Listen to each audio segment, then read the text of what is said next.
semua, perkenalkan nama saya Anis Triwulan, mahasiswa pendidikan geografi Universitas Muhammadiyah Profesor Dr. Hamka. Pada kali ini, saya akan menjelaskan tentang mitigasi bencana. Kira-kira bencana apa yang saya akan jelaskan? Yuk, kita simak video pada kali ini.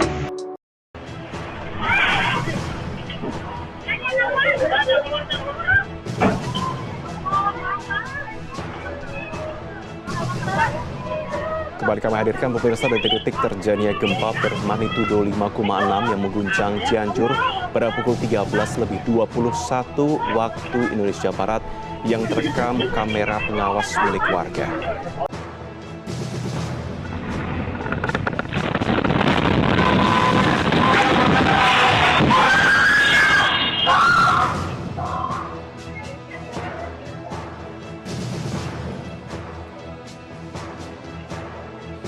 Anda bisa menyaksikan betapa besarnya dampak yang ditimbulkan di wilayah Cianjur.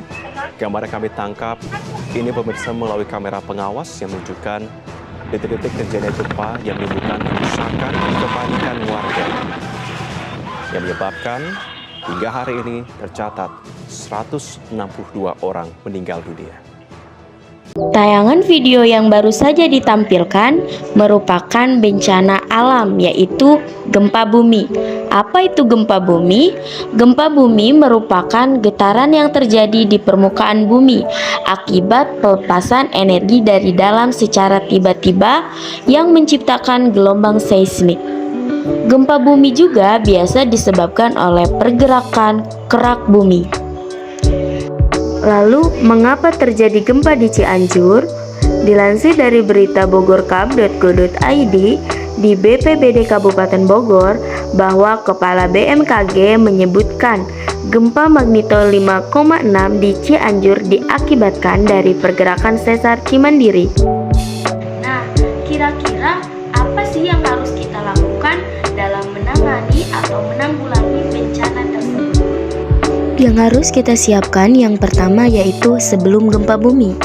Sebelum gempa bumi, kenali situasi rumah, sekolah, kantor. Apakah berada di tempat sering gempa bumi, pesisir pantai, atau dekat dengan bukit. Selanjutnya, membuat bangunan tahan gempa dan memastikan struktur tempat tinggal kita, serta tidak membangun bangunan di atas area rawan gempa. Periksa stabilitas perlengkapan gantung, serta tempatkan benda besar atau berat di rak bawah. Lalu atur perabotan seperti kabinet, cermin, dan lain-lain. Segera perbaiki atap atau dinding yang rusak ya. Lalu pastikan gas atau instalasi listrik aman. Dan jangan lupa catat nomor telepon keluarga, nomor telepon darurat agar pertolongan semakin mudah. Hal terpenting juga kita harus mengetahui teknik P3K. Selanjutnya kita harus mengadakan pelatihan simulasi ketika terjadinya bencana. Yang kedua, saat terjadi gempa apa yang harus kita lakukan? Yang harus kita lakukan, yang pertama berusaha untuk tidak panik ya. Segera lindungi kepala dengan benda yang ada seperti helm, buku tebal, atau dengan kedua tangan.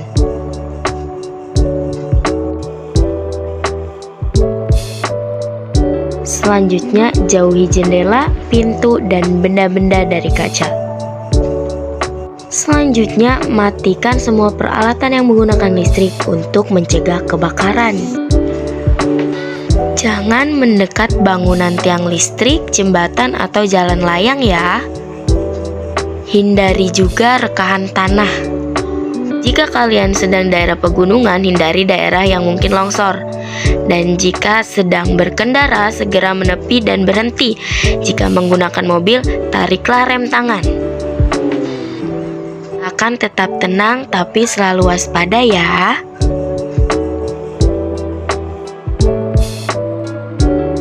Hati-hati loh, Jauhi juga bangunan yang sudah rusak, jadi kita jangan mendekat ke tempat itu.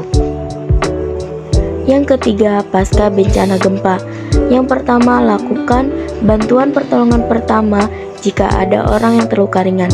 Yang kedua, minta tolong atau hubungi tim kesehatan dan BPBD setempat. Itulah informasi terkait edukasi mitigasi bencana gempa bumi. Jadi kita sudah tahu bagaimana cara menghadapi sebelum terjadinya bencana gempa bumi, saat terjadinya gempa bumi, dan pasca menghadapi bencana gempa bumi. Semoga bermanfaat. Wassalamualaikum warahmatullahi wabarakatuh.